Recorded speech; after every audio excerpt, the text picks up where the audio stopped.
বন্ধু good morning, welcome back to my channel দীপকল Dutta and Jai Guru. তো দেখো জামা কাপড় কাচার জন্য চলে এসেছি। সকালবেলা উঠেছি অনেক সকালে, বাট উঠিনি, বিছানা ছেড়ে শুয়েছিলাম, জেগেছিলাম। এখন উঠলাম, তো এখন জামা কাপড়গুলো আগে কষ্ট হচ্ছে, জামা কাপড়গুলো আগে ভিজিয়ে দিয়ে একটু চা খাবো। চা খেয়ে তারপরে তোমাদের সাথে আজকে কন্টিনিউ ভিডিওটা করবো। তোমরা প্লিজ আমার ওয়াচ টাইমটা বাড়াও। সব কিছু তোমাদের হাতে। তোমরা আমাকে এত ভালোবাসা দিয়ে সাবস্ক্রাইব করে দিয়েছো 1K-র ওপরে, সেরকমভাবে তোমরা আমার ওয়াচ টাইমটা বাড়িয়ে দাও প্লিজ বন্ধুরা। তো চলো এগুলো ভিজিয়ে দিই। তো হাই বন্ধু, আবারও রান্নাঘরে চলে এসেছি। তো দেখো আজকে যা যা রান্না হবে তোমাদের সাথে শেয়ার করব। আজ শুক্রবার নিরামিষ, এবং আজকে একটা স্পেশাল ডিশ তোমাদের সাথে শেয়ার করব। আর হ্যাঁ, খুব শিগগিরই কিন্তু আমার চ্যানেলের নতুন একদম ইউনিক ভিডিও তোমাদের কাছে আসতে চলেছে। তো প্লিজ ওয়েট অ্যান্ড ওয়াচ। তো চলো, এখানে 2-4টে বাসন আছে, সেটা আমি মেজে নিয়ে তারপরে আমি ভিডিওটা স্টার্ট করব, রান্নাটা স্টার্ট করব। সরি,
দেখো 2-4টে বাসন ছিল, মেজে নিয়েছি। আর এখানে ফুলকপি ধুয়ে নিয়েছি, দিয়ে হলুদ দিয়ে একটু ভিজিয়ে রাখলাম। তোমরা নিশ্চয়ই অনেকেই জানো যে ফুলকপি কেন হলুদ দিয়ে ভেজানো হয়, নিশ্চয়ই জানো। আর যারা জানো না তাদেরকে বলি, দেখবে ফুলকপির মধ্যে কিন্তু পোকা থাকে, সিজন হোক আর আনসিজন হোক থাকে, কোনোটাতে থাকে না। তার জন্য আমরা তো বুঝবো না যে কোথায় কোনটাতে আছে কোনটাতে নেই। তো হলুদ দিয়ে ভিজিয়ে রাখলে পোকা থাকে, বেরিয়ে যায়। তো দেখো কড়া বসিয়ে দিয়েছি, কড়াতে তেলও দিয়ে দিলাম। এখানে আলু ধুয়ে নিয়েছি। আর আজকে একটা নতুনত্ব রেসিপি করবো, যে কচু বাটা তোমাদের সাথে অনেক রকমভাবে শেয়ার করেছি, কিন্তু এটা আজকে সম্পূর্ণ নিরামিষভাবে। আমরা ভাবি কচু বাটা, যে কোনো বাটা রসুন ছাড়া হয় না, বাট এটা তোমাদের সাথে আজকে শেয়ার করব যে রসুন ছাড়া নিরামিষভাবে কচু কিভাবে, এবং এটা কোনো রকম কিন্তু গরম করব না, একদম কাঁচা। তো চলো এটাকে আজকে তোমাদের সাথে করে দেখাবো।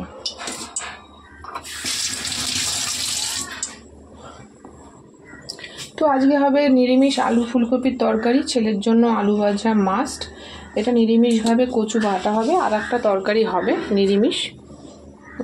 তো চলো করে নিই।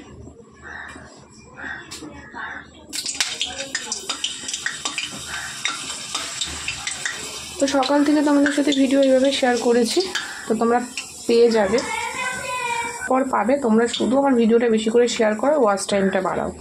তো চলো তোমাদেরকে ব্যাক ক্যামেরায় দেখ। তেল বেশ গরম হয়ে গেছে, এবারে আলুটা কুচি রাখা আলুটা দিয়ে দেবো।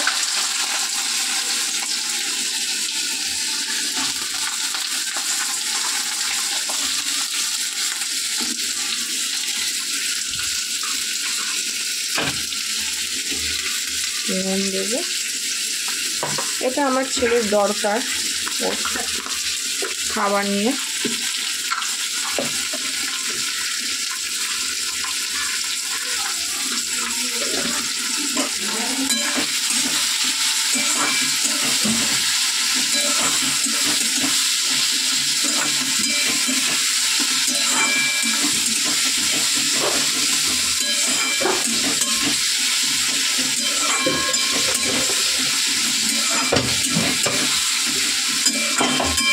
তো চলো আলু ভাজাটা হতে হতে আমি কিন্তু কচুটা রেডি করে নিই।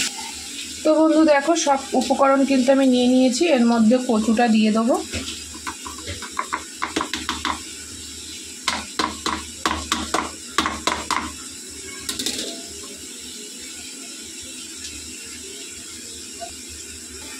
তো বন্ধু দেখো কচু নিয়ে নিয়েছি, এর মধ্যে একটু ধনেপাতা অ্যাড করব। আর দেখো লঙ্কা, যেহেতু কচুতে একটু লঙ্কা খায়, সরি।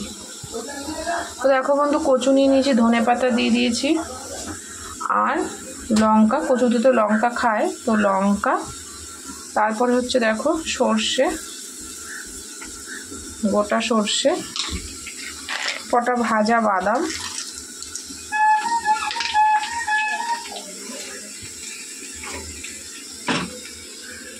লবণ পরিমাণ মতন, আর সর্ষের তেল।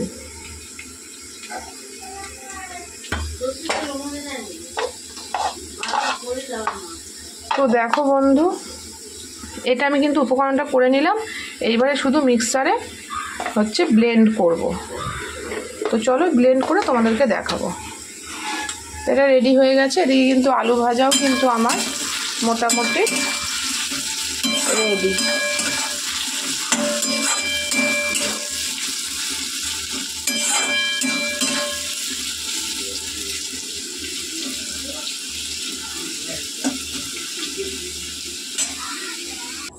কড়া তেতে গেছে, আমি তরকারির আলুটা ভেজে নেব।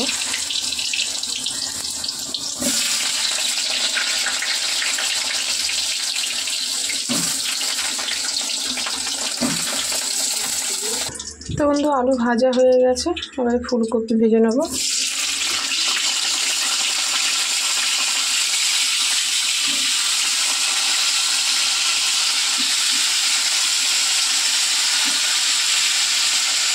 তো ফুলকপিটা ভাজা হোক, ততক্ষণে আমি এইটা মিক্সচার করে নিয়ে আসি। তো চলো।